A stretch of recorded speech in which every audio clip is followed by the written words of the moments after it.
داواکاریەکانمان ڕوو لە حکومەت و سەرجەم لیستەکانی پەرلەمان و ڕایگشتی دەکەین. لە 10 ساڵی ڕابردوو کاتێک دەستپێشخەریمان کرد لە دۆسیەی خانەنشینی پلە باڵاکان تا هەنووکە کۆی گشتی سیگربوونەوەمان بۆ هەڵوەشانەوەی خانەنشینی پلە باڵاکان و کەمکردنەوەی موچەی بنەڕەتیان ئەنجام داوە.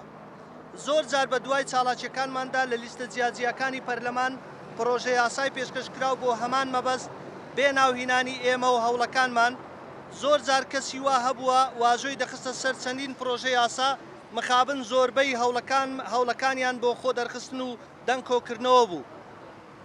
تا هەنووکە یەک پەرلەمانتار و پلە باڵا لە تاقیکردنەوەکە دەرنەچوون کە لە خۆیانەوە دەست پێ بکەن و تەنانەت ئەوانەشی دەوڵەمەند بوون یان لە پارتە دەسەڵاتدارەکان بوون هیچ پێویستێکیان بەو موچەیە نەبوو. لە بەرامبەردا لە خووری پێشووی پەرلەماندا بە یاسا بوو جێی زەبەلاحی بێنمونە لە جیهانیان بۆ پارتەکانیان دیاری کرد. تا ئێستا نەیان توانیوە پرۆژە یاسایەک بۆ چاکسازی پرۆسەی سیاسی لە کوردستان پێشکەش بکەن یاخود پێشکەش کرا لە بەرژەوەندیەکانیان خۆیان ڕەتیان کردەوە. ئێمە کە حیزبەکانمان لە ساڵی 1991 لە ئاواری هێنایەوە کوردستان و کردمانن بە فەرمانڕەوایی ئەم هەرێمە و سەرکردەکانیشانمان لە کرێکاریەوە کردە ملیاردێر، ئەمڕۆ هیچ مافێک بە ئێمە بەڕەوا نابینن، تەنانەت لە هۆڵە داخراوەکانی چاڵاکیەکانیان لێغەدەغە کردوین. دەبوایە بەرامبەر بەو هەموو قوربانیی پێشکەشمان کرد و نەزانانە کوردستانمان وەک هێلکەی پاکرا و دوای ئازادکردنی خستە بەردەستیان وەفادار بوونایە بەرامبەرمان. ئێستا ئەوان و نەوە لە دوای نەوەیان لێ دەخۆن. لێرەدا کۆمەڵێک داواکاریان بۆ سێمین جار دەخینە بەردەم. کابینەی نوێی حکومەت و پەرلەمانتارانی خولی تازەی پەرلەمان لە لیستە جیاجیەکان و بە هیوای پشتیوان بن بۆ بێئومێدمان نەکەن و وەک جارانی پێشوو. یەکەم، پێمان وایە دەبێت چاکسازی لە لووتکەوە لە خانووە ملیۆن مەتریەکانتانەوە دەست پێ بکات. ناکرێت ئێوە لە خانووی ملیۆن مەتری دابژین و خەڵکانیش مەترێک زەویان نەبێت و پارێزگاری لە هەرێمی کوردستانیش باوان بکرێت و لە بارودۆخی وادا باسکردنی چاکسازی وتنەوەی عەدالەت شەرمە. دوو، موچەی بنەڕەتی پلە باڵاکان بۆ نیوەی ئێستا کەم بکرێتەوە بۆ ئەوەی جیاوازی موچە کەم بکرێتەوە لە کوردستان کە بەرزترین ڕێژەیە لە جیهاندا.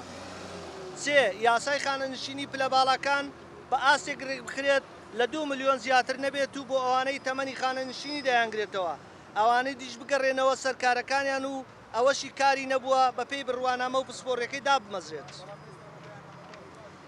چوار، بودجەی پارتەکان کە زیاتر لە سەتایەکی بودجەی کوردستانە کەم بکرێتەوە بە ڕاستەوانە لەگەڵ بڕەکەی واتە ئەو پارتانەی بەرزترین بودجەیان هەیە بەرزترین ڕێژەیان لێ کەم بکرێتەوە بە ئاستێک کەم بکرێتەوە لە ملیارێک دینار بۆ مانگێک تێنەپەڕێت بۆ هەر پارتێک بۆ مافی سیاسی هاوڵاتیانی کوردستان پارێزراو بێت.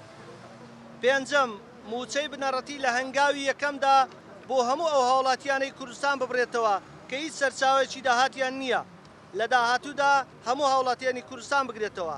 بڕەکەی لەلایەن دەستەیەکی ئابووریزانەوە دیاری بکرێت، ریالیستی بێت لەگەڵ داهاتەکانی هەرێمی کوردستان لە دابینکردنی ژیانێکی شەرەفمەندانە بۆ سەرجەم خەڵکی کوردستان. هاوکات لە داهاتوودا دامەزراندن تەنها بۆ تاکەکانی ئەو خێزانە نەبێت هیچ سوودمەند نەبوون لە کەرتی حکومەت و سەرچاوی داهاتیان نەبێت. شەشەم، وێرانکردن و تاڵانکردنی کەرتی گشتی بۆتە تایبەتمەندی حکومەتی هەرێم بۆ ڕاگرتنیان داواکارین. هەفتەم، جیاکردنەوەی کەرتی گشتی و تایبەت لە ناوەندە تەندروستیەکان و گرنگیدان بە کەرتی گشتی لە دابینکردنی دەرمان و خزمەتگوزاری و بەرزکردنەوەی ئاستی گشتی هۆشیاری تەندروستی خەڵک، بازرگانی نەکردن بە تەندروستی خەڵک و نەهێشتنی دیاردەی حزب لەو سێکتەرە گرنگە، چارەسەرکردنی بەرپرسانی حزبی حکومی خێزانەکانیان لە نەخۆشخانەی گشتی وەک ڕێزلێنان لەو کەرتە نەک چوون بۆ هەندەران بۆ بچووکترین نەخۆشی. هەشت، لە کەرتی پەروەردە پۆستی کارژێری بە کەسی لێهاتوو بدرێت نەک بە کادری حزب. چیتر حزب دەست لە کاروباری پەروەردە وەرنەدات. هەموارکردنەوەی وانەکانی خوێندن لەگەڵ ڕوحیەتی زانست و گەشەی زانست بگونجێت. گەڕانەوەی منداڵانی بەرپرسانی حزبی و حکومی و پەرلەمانتاران بە خوێندگا گشتیەکان وەک ڕێزلێنانێک لە حکومەت و دەستگاکان و کۆتایی هێنان بە سیستەمی پارالێل و کە هەنگاوێکەوە بۆ بەپارەکردنی خوێندن لە زانکۆکاندا لە ئایندا. لە کۆتایی هێنان بە پارەکردنی ئاو و مانەوە لە سوارچەوەی کەرتی گشتی. دەست نەدان لە کەرتی کارەبا هەڵمەتی دادپەروەری 7 نۆی 2019